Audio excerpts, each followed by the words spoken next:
On your marks, get set, bake.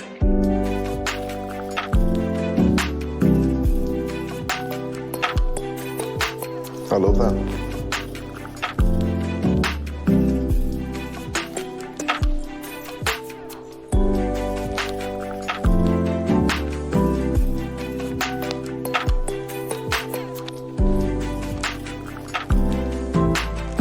Good flavor.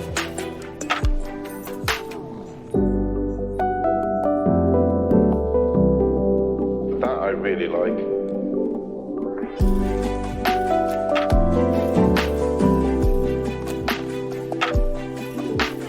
That is delicious. Bakers, your time is up.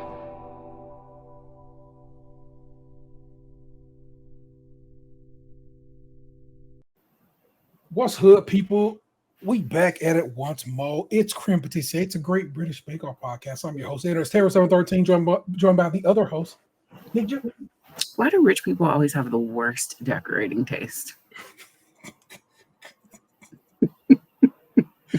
They could spend the money, right, and just have somebody come through and like. But they do, and it'd be like look at. just gross and too much, and like what? I don't know. I don't get it. Maybe we wrong.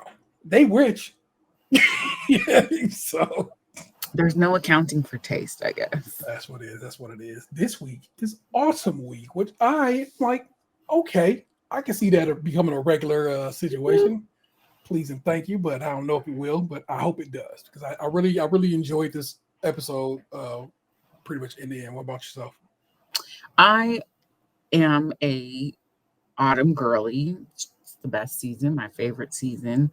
So I was really excited to see what they were going to do, and I enjoyed it. I figured it would be some pies and things, but I really enjoyed it.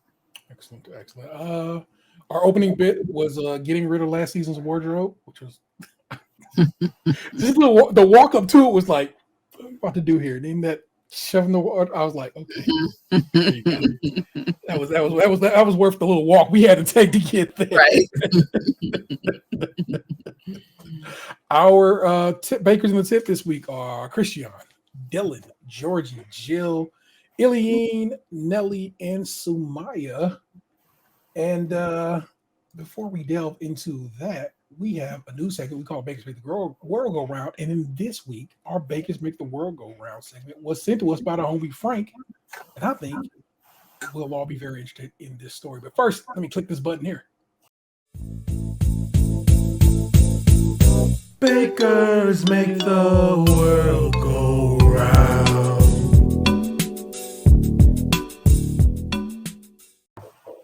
Thanks, Frank. This is from TV Insider. Martin Holmes on the byline. The Great British Baking Show boss teases first ever All-Star season with past winners. Could the Great British Bake Off be preparing for its first ever All-Star season? According to the show's longtime creative director and executive producer, Kieran Smith, the team is very interested in making it happen. Despite being in its 15th season and on the air since 2010, the Great British Bake Off has never brought back its past winners for an All-Star season. The concept of seeing former fan favorites facing off against one another has been popular on other cooking-based shows, Hell's Kitchen, Top Chef, and Chopped. Speaking to Vulture in a recent interview, Smith said he and his team are very interested in a proper 10-episode All-Star season in the near future. I think the vast majority of bakers would take part in it, he shared. People would love to see how their favorite bakers from the past would fare. There's something fun about crowning the ultimate champion at this point. The Great British Bake Off has invited past contestants back previously for one-off holiday and charity specials, but it has never done a fully fledged all-star season. Smith believes it wouldn't take much convincing to entice former champs back into the famous tent. Past bakers always love coming back to the tent. That's the thing I'll say, he explained, because they tend to think when they finish their series, I'm never coming back, so they get another chance. I don't think we'd struggle to get them. Over the years, Great British Bake Off has crowned many popular winners, including the likes of Nadia Hussain, Peter Sawkins, Nancy Birthwhistle, Raoul Mandal, Sophie Faldo, and Candace Brown. Smith revealed that an all-star season was first proposed in 2020 during COVID-19 pandemic, when the show created a quarantine environment for contestants to live in while competing in the competition. The ideal had never been floated before, Smith recalled. At the time, we were thinking it's going to be really hard to get bakers during the lockdown period. Isn't it a safer option to get returning content? Okay? Isn't it okay? They're probably thinking it's hard to get new bakers, but okay. Isn't it a safer option to get returning contestants? If it's something people might really relish bringing back those winners. However, after realizing they could still audition new applicants via Zoom, the decision was made to move ahead with fresh contestants, given that there was so little original programming going on at the time. It felt a little better to do a series with new faces as opposed to going back to people we'd seen before, Smith added. As for who could potentially return, Smith said he thinks most of the former winners would be up for the challenge, even though one or two might not want to step back into the limelight again because of nerves. Smith pointed to one of the show's earlier winners as those who might be wary of returning. The standard has gotten higher the further into the shows we've gone, he said. No disrespect to Ed Kimber, who won season 1, but the standard wasn't as high as winning season 10 or 15. The things we've identified as people's abilities are much more finely honed than later on in the run.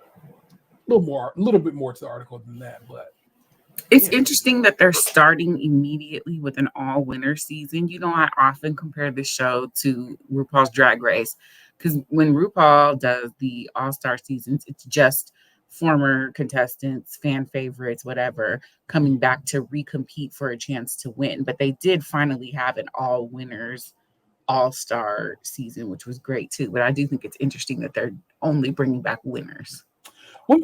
So you thinking like not necessarily second place, just because that's not really how the show works. Whoever, like people like I would love to see Jurgen come back, or people like that, like people who Kinjoy or whoever who were fan faves or stuff like that.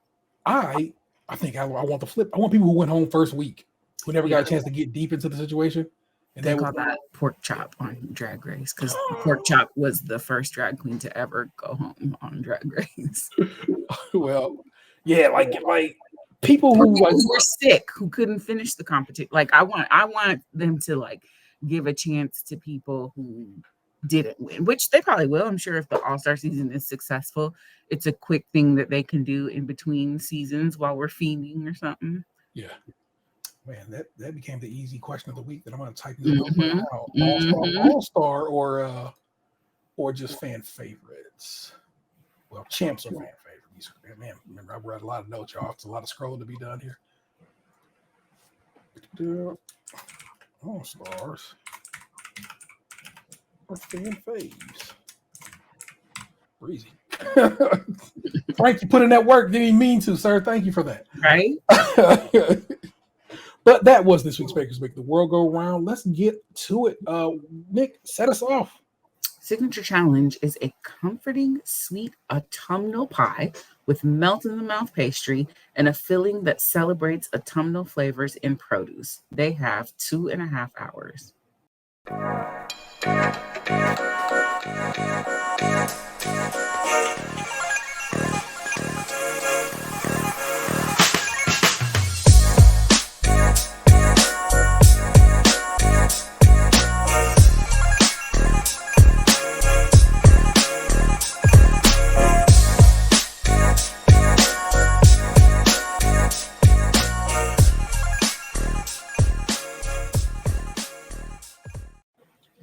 Autumnal is a fun word. Mm-hmm. And I thought it a while I'd be like, I'm over it. But nah, every time they said it, I was like, I can listen to you say that again. Do it again. I had to put on the captions because I didn't know what the hell Allison was saying when she was describing this challenge. Her accent was on fire this week, and so was Nellie's. I was like, okay, y'all is leaning into it. And speaking of which, Nellie's up top.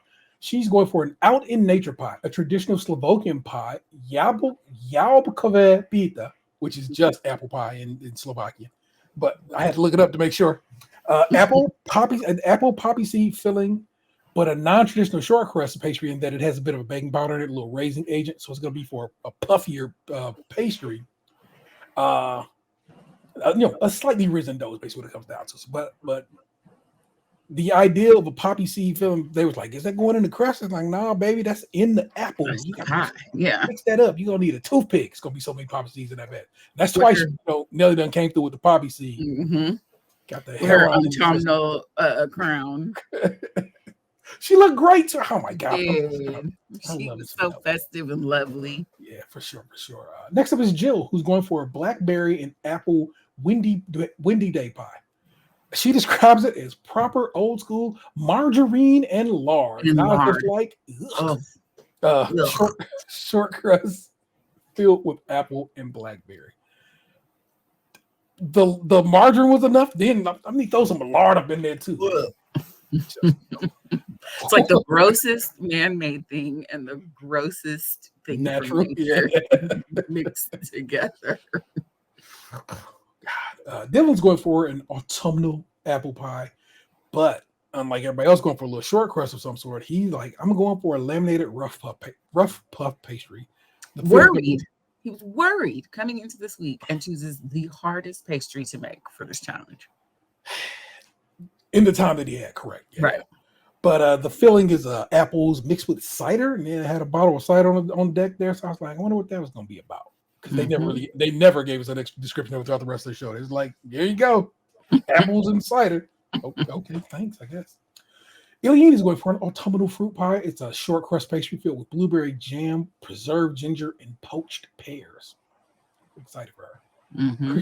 Christiane Forest Cano pie.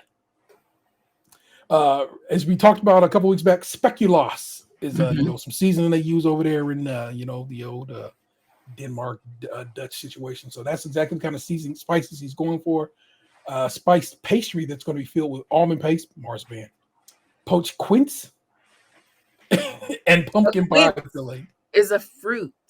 I know it's a fruit, but I'm just quoting White Men Can't Jump. Oh, see, it's a fruit, Billy. It begins with the letter Q. I got 5 others. Whereas I only think of when I think of quince, it's an episode of The Simpsons. Homer gives Mr. Burns a box of chocolates to try to impress him. He eats him and Smithers eat all the chocolate, but there's one piece left, which is the sour quince piece that is covering Homer's face. So he sees all the other Simpsons, but he doesn't see Homer's face because he's like, it's just a sour quince one left, Mr. Burns. He's like, ew, and he's like, so that's where my brain goes when I think of quince. It's a long path. It's a walk, people. It's a walk, but it's just what it is. Georgie, pumpkin and pecan pie, spiced with cloves, ginger, cinnamon, nutmeg, and mixed spice on top of all that. To me, it actually sounds fire. But to them, they're like, Paul's face got screwed up quick when she kept rattling off spices. Short crust pastry. Allergic to seasoning. Man, the Europeans. Anyway, short crust pastry filled with pecan praline and spiced pumpkin, basically pumpkin pie and pecan pie mixed into a pie. Fire. Won't sit. Samaya, butternut and pecan pie, straight up, y'all, butternut squash. She says she likes it more than pumpkin because pumpkin is so fibrous. Agreed. But butternut squash? Man, I saw somebody on TikTok that said they make their sweet potato pie with russet potatoes and just sweeten the mixture because of the texture. But I was like, because sweet potato pie, you do have to like pull things from it. I saw somebody make it recently. It was like Kev on stage, she made it for Kev on stage. It was like, I'm making black people pumpkin pie, and basically she sieved her sweet potatoes, so she got rid of the fiber. I was like, why are we not doing this whole time? So basically, we probably need to be sieving our sweet potatoes for a less fibrous sweet potato situation. What is she doing? It's a butternut squash custard topped with pecans and a white spelt pastry decorated with her pet rabbit Reuben on top. Reuben, I love it. Rabbit. What is white spelt, one might ask? Well, spelt is a type of wheat, and spelt flour is whole wheat flour made from the entire grain, leading to a deeper flavor on things baked with it. It has a slightly acidic, almost yogurt-like note, while adding a pleasant, grainful flavor. So word to white spelt. Yeah. See how few bakers we have now. Now we're already judging people. Let's get to it. So Eileen, she dropped. She couldn't get her topper out of the mold, and was like fussing with it for a great deal of time. I immediately, and I wish I could have like just mentally shot it out to her. It was like, just put it in the freezer for a hot second. Mm-hmm. It'll pop right out because it tightens up just enough in just a few minutes. While she over here touching it, heating it up further, making it stick worse. I'm just like, get the fuck out of here, Lee. And it took so long that the top of her pie was underbaked. Correct. Christian's up first. The spice-filled quince and pumpkin pie looks great. Very autumnal. Prue thinks the colors are beautiful. The pumpkin filling is just a little bit liquid, but the pastry is perfect. Short as anything. That's a very short crust, y'all. The quince, pumpkin, and marzipan blend together beautifully, and the spice levels are perfect. Well done. Noah was like, all them compliments and no handshake. Like, you didn't say nothing bad. But don't think your man's don't got a little something on that. In case you, like me, was wondering what Noah meant when he said after Christian's judging, steward's inquiry. Well, I researched it, and it's mostly a horse racing thing. But it's a review system that takes place after a race to ensure the race has been run fairly and race rules haven't been broken. It's most commonly seen when horses interfere with another, compromising the chances of a particular horse. Steward's inquiry is a regular thing in horse race. So, but I was like, steward's inquiry, what the hell is that? Right. What's he yelling about? For sure. Jill, love the look. They love the color. Absolutely lovely, though there is a crack on the side, which she got when she was moving it. Little bit of a bite to the apple, along with the tartness from the blackberry, with the note of ginger just marrying everything together. Almost unimprovable. A lovely pie. Nelly, they like the decoration. Could have been left in the oven just a little bit longer. The filling is exquisite. This is where I can argue again, Nick. So Paul and Prue haven't had anything like it. The pastry is very delicate. It flakes in the mouth. It melts. Just needed slightly longer in the oven. Speaking of Miss Eileen, the pastry is a bit of a failure, sadly. But I love the filling, though Prue wants more pears. Overall, a nice pie. Just a shame about the bacon. Samaya, great looking pie. They love the design and the delicate nature of the design work, which is exceptional, really original, looks lovely. Paul likes the pastry. It has a good snap to it. It's crumbly, but the spices are a bit on the high side as it's overwhelming everything. Great decoration as always. Dylan, they love the look of it. Thinks the design is incredible, but also think it's burnt. Prue is disappointed in the pastry. Flavor-wise, the apple and walnut work well together. So it's like a bunch of compliments, and then just like, so I guess they both didn't get their dough right. And they both got good filling. And his burnt a little bit. Yeah. Which is supposed to be a cardinal sin, but that's the other cardinal sin. Georgie, some weepage, some breaks. It's overbaked, and that causes it to be brittle. Prue thinks the spice is overdone and asks, does she eat it with ice cream to sort of mute it? To which George responds, no. All the while, Paul is choking from the level of spice that she's put in it. They like the idea. Just think you gotta dial that spice back a little, to which Prue responds, actually a lot. And Paul's like, for normal humans. Something I've been pondering since we've learned that they have to call production over to every time they're opening the oven. I wonder if all of these overbakes are due to that. I mean, I don't know. I have seen people say, because I remember last week I heard Dylan going in and just pulled the oven open. And they had that camera definitely came on running. So it's like, I feel like maybe, probably not, unless they're doing it at the exact same moment. Like Dylan's opening his oven right now, but she over here opening her oven. I would hope, and like I said, they got the manpower that we've been told they got on set. Multiple cameras. Yeah. Oh, shizzle dizzle. But why don't we head on over to technical, Nick? Alrighty. The technical challenge set by the wonderful Prue Autumn Leaf Who says there are aspects of the bake that will take much longer than the bakers think. And the challenge is to make a vegan take on a bonfire night classic, Parkin. The judges are looking for a rich, sticky vegan gingerbread sliced into perfectly neat squares with candied ginger on top. They have an hour and a half.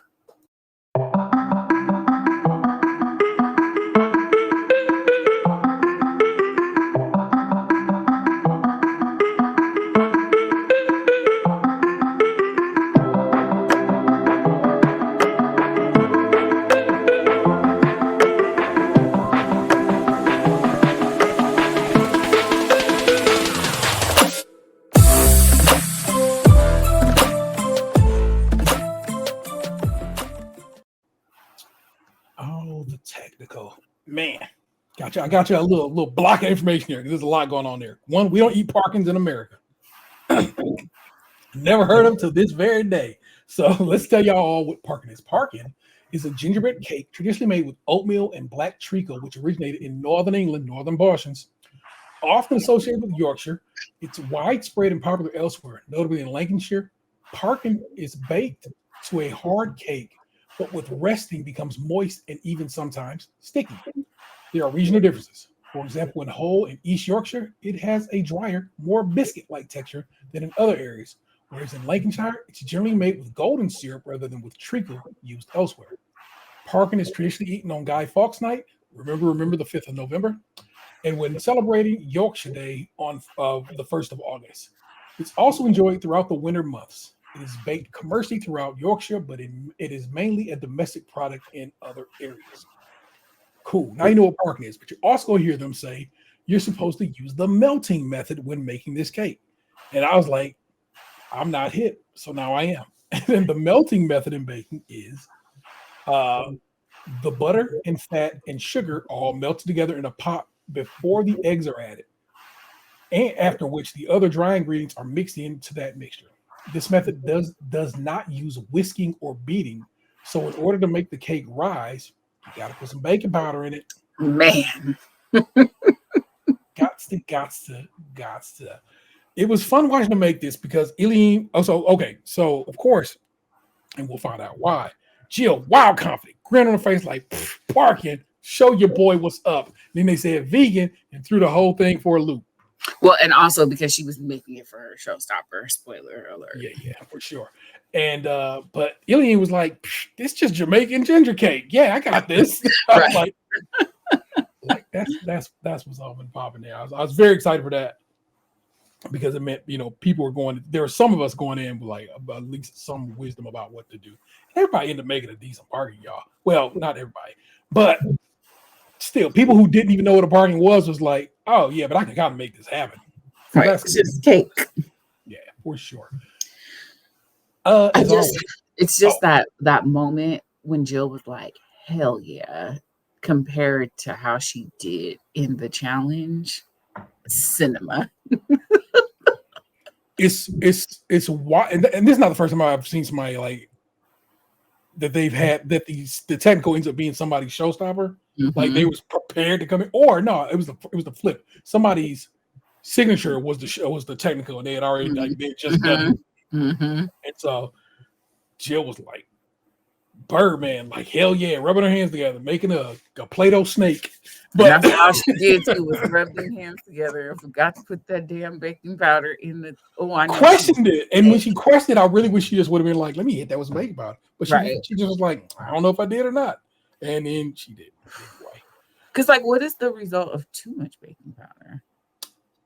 I mean, can't be no worse than none. Right.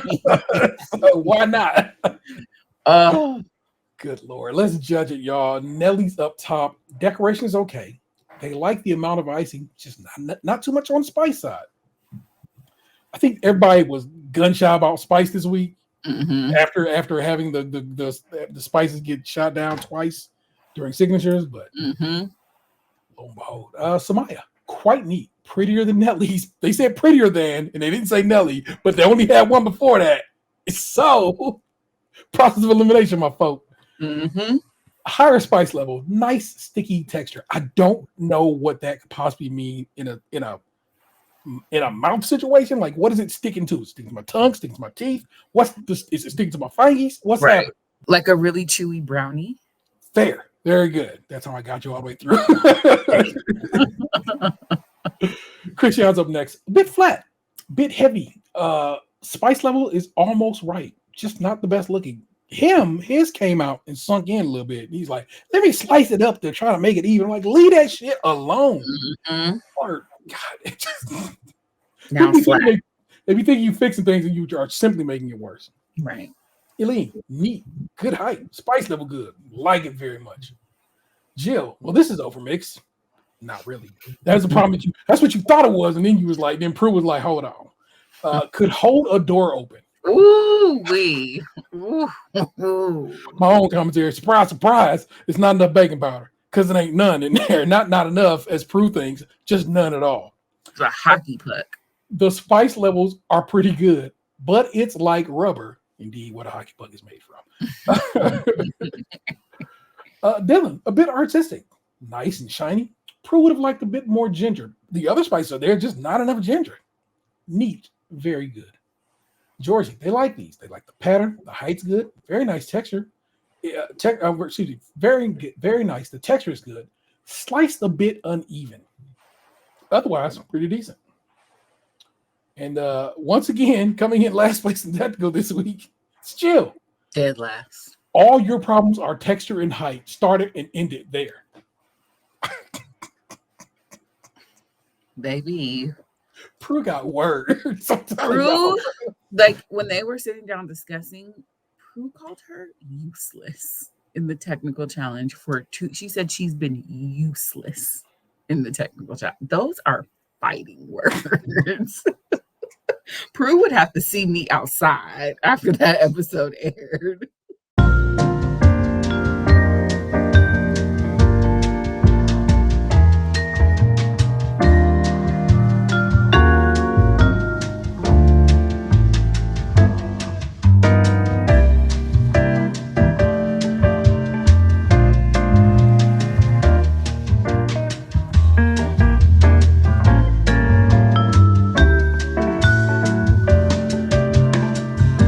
You would have to see me. After the episode aired, I have to be like, now Prue. That's what I was just about to say. They had my girl Jill edited in a way that made her look trife in the beginning of the episode. Because they had my man was like, Jill, do people actually eat these? Yes, they do. They Dylan is how they had it edited. But actually, there's a whole part before that where she says, hey, indeed they did, blah, blah, blah. She explains to him, how people eat this shit at Bonfire Day. But that edit made her look not cool. I was like, that's not how this show ever functions. So I doubt she ate my man like that. Right. But don't do that. Don't be editing like that. Wow. That's my girl, Jill. Yeah. And fifth was Nelly. Fourth, Dylan. Third was Samaya. And second was Georgie. Pretty good. Just not as good as number one. Come on, Elaine. Comes down to spice level and the uneven cut. In first, Iliane did everything right. Nice decorated. Tastes lovely. Well done. Allison is like, go girl, because you know what it is. You know what it is. At that moment, especially on my rewatch, it really gave me everything I needed because I completely understood what that was. Yeah. So it's all love to be shown right there at that point, y'all. And that was your technical for the week. Nick, slide me into this Showstopper. An imaginative cake based on an autumnal festival. Whether it's bonfire night, Diwali, or Halloween, they have to decorate their cake according to the chosen theme. The judges want them to use just or also vegetables. They have 4 hours.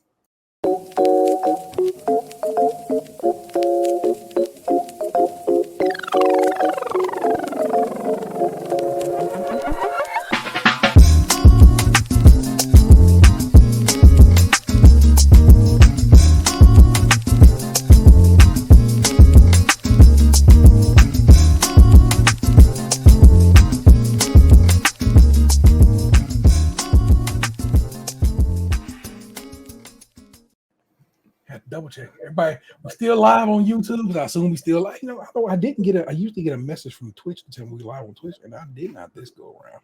Can't call it. We hope for the best. We are live on YouTube, so that's what's up. Nick Jew, were you Showstopper this week? Yeah, I mean, yeah, I would say so. Yeah, it was. This, y'all, is where we be competing. And I was Mm-hmm. just like, okay, we about to compete. And I'm very happy about it. Christian's up top. He kind of explains that in the Netherlands, they don't really do Halloween. They do another event that's similar. You know, you go out, you basically go trick or treating, but it's not Right. that. But he said when he came through to England, he really got into it, decorates his house all, into the Halloween and so forth. And of course, Noel is just eating this up. Noel, super gothic Noel. If you've never watched the IT Crowd, which is I think still available on Netflix, comedy show from the I want to say Channel 4 BBC or Sky TV from some years back. But Noel played a little bit character on that show. Hilarious. That show is just in general hilarious. It is an ugly show to watch, and it is still filmed. It was still in the time where we were moving out of PAL and into just a uniform standard for the way television shows look in 1080p or 720p and all that stuff. So you'd be like, man, this look rough. But I don't even know what any of that means. somebody does, and those who Yeah. do are like, okay, I understand what PAL means, PAL and NTSC and all those things for television viewing. But it's a very, very, very funny show, and I highly recommend the IT Crowd. It's on Netflix. Check it out. Christian is making a Roots of Samhain cake. It'll be 4 stained glass windows, right, encasing a parsnip, apple, and celeriac sponge. Between the layers are going to be a maple meringue buttercream and a ginger spice marrow, which is a zucchini, if you're wondering what marrow is, jam. And what, pray tell, is celeriac? Celeriac is a celery root, which is cultivated for its edible bulb-like stems and shoots. Had to look that up. People are like, what the hell is celeriac? Like, just celery? Are y'all chopping up celery and cake over there? But no. Celery root. Parsnip it's like a root. It's like a white carrot, right? It looks like a white carrot, but it kind of takes the taste of a potato depending on what you put it in. So it's a very interesting thing to put in a cake. Well, and people make zucchini bread all the time just over here. So that marrow, as they call it, makes sense to me. Yeah. Iliane is going for a Day of the Dead cake, a multi-layered carrot and courgette, or baby marrow, as they call them over there, cake filled with orange mascarpone cream and covered in a multicolored walnut praline buttercream. Mm-hmm.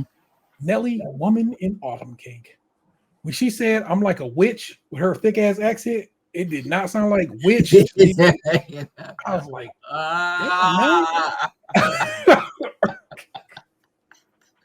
I did love the concept of her cake, how she was saying, like, as a woman of her age, she's in sort of the autumn of her life. Decorated to represent her carefree youth and her older, wiser years. It's a chocolate and avocado cream, plum jelly between layers of spinach and vanilla sponge. Chocolate and avocado is brilliant. Really? Because avocado has such a weird fat to it. Yeah. Yeah, and it also doesn't really have much of a taste, quote unquote. So it's just gonna make for a very creamy chocolate-y substance. I would. All right. I love spinach. Would have never thought you use spinach in a dessert situation, but hey, trust. That big ass bowl, and Noah was like, "You need a bigger bowl." She goes, "Yes, maybe a kid's pool." Because like, y'all, this bowl was at the edge of night. It was just, I'm like, how are you not spilling this? It's crazy. Jill's going for a bonfire parrot cake. It's back to the parking lot. I did that on purpose for Jill,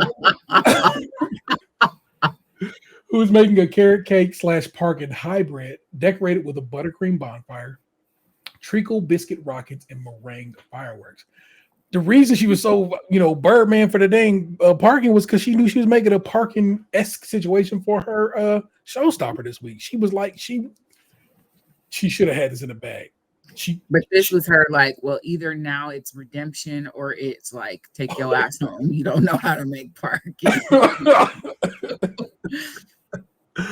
Jordan's up next. She's going for a tree trunk scene. It's going to be a carrot and pumpkin cake. What did I put? I put steak, but that's not what I wanted. Steak and coated and fondant. I don't know what I meant. and fondant to look like a tree stump on a pecan praline forest floor situation. Samaya, autumn leaves harvest cake, parsnip, cumin, and fennel. Fennel got a wildly licoricey taste. Mm-hmm. Cumin do be going basically cumin and be hanging out with nutmeg, so they kind of Yeah. they got community. Parsnip, like you just said, seems to be just able to do any damn thing. So. Yeah, it doesn't really. I mean, it tastes kind of like something, but it feels like it tapping on the shoulder of a taste rather than tasting like something. That's one cake. The second cake is a beetroot, ginger, and walnut cake. Both these are going to be filled with a treacle and cinnamon Swiss meringue buttercream and a blackcurrant jam, decorated with a beetroot and parsnip foliage surrounded by tempered chocolate collar.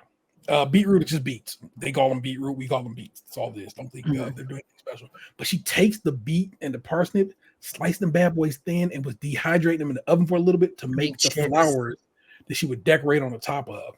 Wild. Samaya got decorated her life. Dylan is making the Diwali. They do Diwali. They say like that W with a V. All I know it is with a W. Diwali. Yeah. Well, because the Indian accent doesn't really do a W. Yeah. So it's just the way that they pronounce it. Okay. So Diwali cake, it's a beetroot sponge filled and coated in a white cardamom cream cheese icing, topped with a hand-carved white chocolate peacock. Festival of Light. Worry not, I got you. Because just in case you didn't know what Diwali is a major Hindu festival celebrating the triumph of light over darkness, good over evil, and knowledge over ignorance, also known as Deepavali from Sanskrit, transliterating to row of lights or line of lamps. It is India's largest and most widely celebrated festival. It's also celebrated by Hindu communities across the globe, including Nepal, Sri Lanka, Malaysia, Singapore, Fiji, and in the UK. Let's judge these individuals' output. I fully agree with and then don't agree with them putting her up first here. Because everything else becomes right. Samaya, great looking cake. Prue loves the colors. The chocolate fence is exquisite, just wonderful. Prue had a look when she took that first bite that told you everything. She loves the flavor. In fact, and the texture while she at it. Paul comments, it's a bit like sticky toffee pudding in cake form. Prue is so hyped that she said she would rather tuck in and eat all of this than eat anybody else's shit. Baby. After tasting the second cake, Paul says, wow. Starts rubbing his hand together. You know why he rubbed his hand together? He had to heat them bitches up because he had to go give yet another Hollywood handshake. Had to be done, people. Prue back there in the background, she is one hell of a baker. And she's like 19. Yeah, she's a baby. She's a baby. Paul says, it's one of the best cakes I've had for a long time. And he's taking some home with him. My man said, I'm taking some home with me. Fantastic. Well done. People, that's just an achievement. So she goes back and they got the camera alien who was like, well, that's a perfect cake. We might as well just pack it up and go. And lightweight, that's kind of how the rest of this went, y'all. Nobody was bad, but nobody was that. No. Christian's up next. Noel says he's in love with this cake because it's all black, y'all. Paul, of course, says it's a pretty morbid looking cake, but it's very neat. It's beautiful work. The stained glass is just amazing. People, you have to see it. It was great. I found a picture of that damn cake. If I can find a picture, I might just throw it up right quick. Hold on. It reminds me of that quote from like Steel Magnolias because it was black. It was fondant, obviously. Yeah. But when they make the bleeding armadillo groom's cake, it's like, and it had great icing. I can't even begin to think how you make great icing. That's like, it's like this black ass fondant. Man, I wish I could find you a picture of this cake, y'all. It's super duper pretty. You got to go watch this episode. Like we always say, you go watch the episode. You know what I'm saying? You got to go support it because it's a dope show. But you got to see the work he did. It was brilliant. Stained glass is just amazing, really beautiful done. Paul takes a bite, takes a beat, stares at Christian before saying, "Love it." The celeriac and parsnip work beautifully together. The citrus flavors lighten the whole thing up. Prue loves the jam and the filling, which are both very smooth. Well done. Where'd you go? Jill. They love the Paul in particular loves the fire around the outside. It's great. Vanessa and I both were like Guy Fieri. because that's what it looked like. Her cake did look like a Guy Fieri shirt.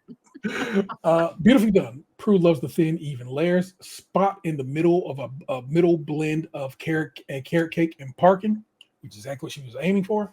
The spices and ginger are just the right level. Looks great. Tastes good. Lovely. Eileen, Prue thinks it's astonishing.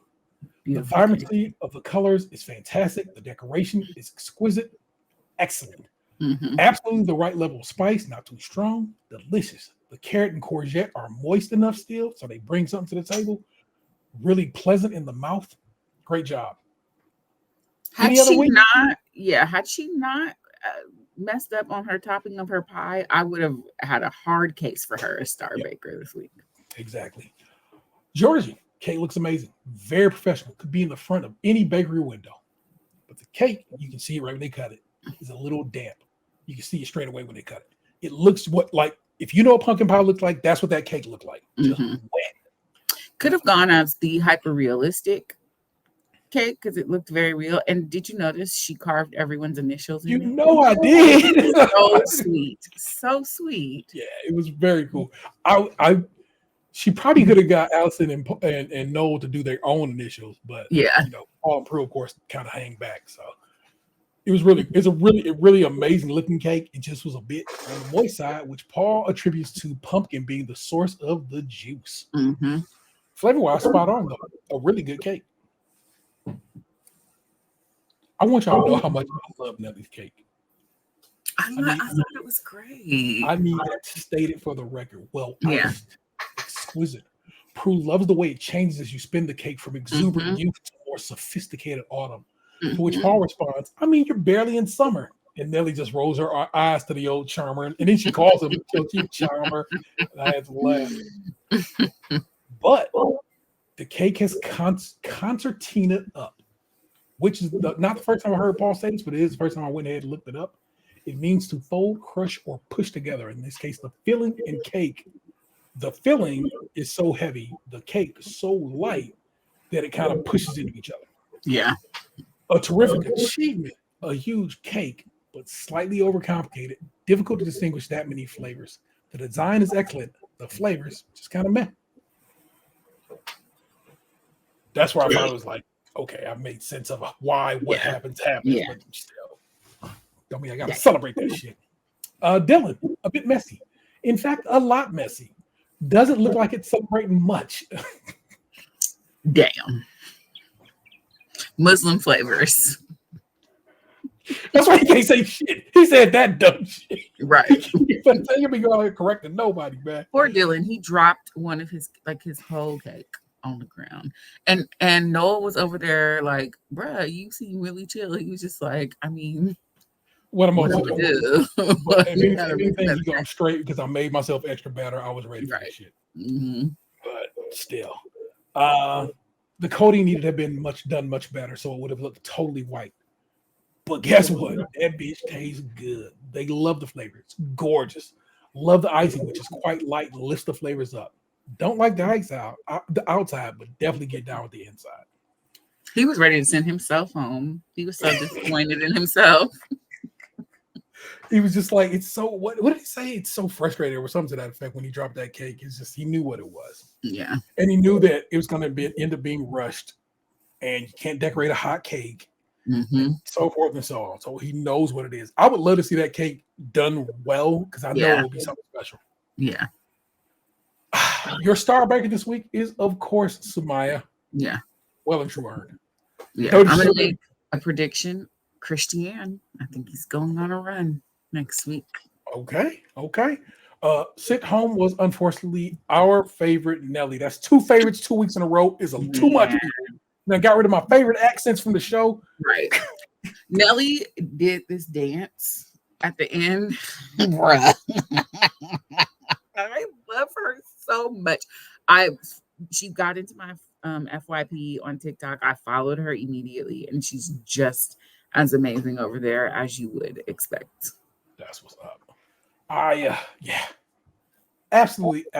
I'm gutted that she had to go home. I Just a understand. gem of a woman. She had the best attitude about it, though. She was like, everything after week 3 is just gravy. I don't even know how I'm still here. Yeah, made it to week 6, y'all, and that's super super dope. And she will certainly be missed. But that's what's up, people. Next week is dessert week. Very excited about that Mm-hmm. because it's always a fun week. You know what I'm saying? That's when they have some expectations. I need you to make a croquant bush that does I want flips. some mirror glaze. I want something inside a glass or jelly. Like, give me. Yeah. So I'm excited about that there. You know the deal. Please hit us up at 216-264-6311. That's 216-264-6311. We certainly love to hear from you. Email address is podcast@stagecrunchyandmilk.com. And of course, hear from you. We have this week, Bev. Bev, I'm going to attempt to pronounce your name. We're going to call you Bev. Bev, you know who you are. If you want us to pronounce your name, last name going for it, holler back at us and give me a pronunciation because I want to get it right. Bev says, this is a comment on Pastry Week on Spotify. Hi, I'm Greek and make spanakopita on the regular. I made it in a 9x13 pan, and my filling, sauteed onions in butter, 1 16-ounce package of frozen spinach, 10 ounces of feta once the spinach is cooked down. Take it off the heat, add 4 to 5 beaten eggs, stirring quickly so no scrambled eggs. Add a few tablespoons of dry dill, black pepper, and some salt. No sesame seeds, no spiral. Mm-hmm. Paul's flavors lean more toward cypress than grease. Mm. He also butchers the hell out of Greek pronunciation, LOL. Mm-hmm. Thank you, Bev. Thank you also, because that reminded me, I was in Trader Joe's on Saturday, and they have a spanakopita and the other just without the spinach pie. The one without the spinach is spiraled with sesame seeds on top, and the spanakopita is like a big round pie from Trader Joe's. So, but that means I can go to Trader Joe's for the spanakopita. Well, I can also just go again. I told you I can go to West Side Market here in town and get it fresh. So. Yeah, I could walk down the street to this market and grab it there. So, but if in case it's like a pie, a size of a pie. Break glass in case of emergency, go to Trader Joe's, get your spanakopita, y'all. Mm-hmm. But you could also just get it in the freezer section at your grocery store in little wonderful triangles. There you go, people. You should. In fact, I'm telling you right now, just do that. It's real good. It's so good. Mm-hmm. If you don't fucking spinach, ain't nothing I can do with you because some people are just like haters. But I don't know. I feel like, does it taste like spinach? Is that the flavor? To me, the most delicious part of it is the like flaky, delicious phyllo dough. Phyllo be doing the thing, y'all. Mm-hmm. Our boy Frank back in the motherfucking Frank! 3 times for your mind, including that article that we already read. Latest episodes of GBBO. Hello, all. Hope you all are doing well. As you guessed, I've been busy lately, so I didn't get a chance to message last week. Also, I've been watching the latest episodes while you have been recording. Oh, thank you. And I didn't think I could add anything to what you already said. Gio really stepped it up, and it's nice to see she's staying strong despite forgetting to use baking powder. and nice to see Iliane starting to come into her own as well. Mm-hmm. Andy's elimination was a major bummer, and Nelly's was just as painful. In the past, it never bothered me much when a contestant gets kicked off, but season 15 is different. So many of them are so talented and so likable. When was the last time you had a season where at least 2 different contestants got a handshake for their showstopper? Mm-hmm. A number of years back, Paul Hollywood promised himself he'd never give a showstopper handshake ever again.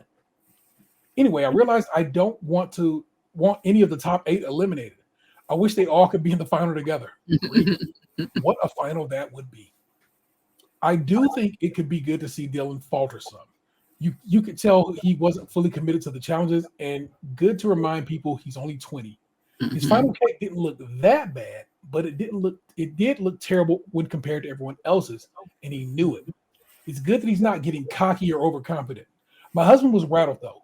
He wants Dylan and he wants Dylan too, and is madly in love with him. See? In fact, he asked me to get Dylan for his Christmas gift. How about a cameo? It was just a shame about Nelly, but it only takes one small mistake with a group of such caliber.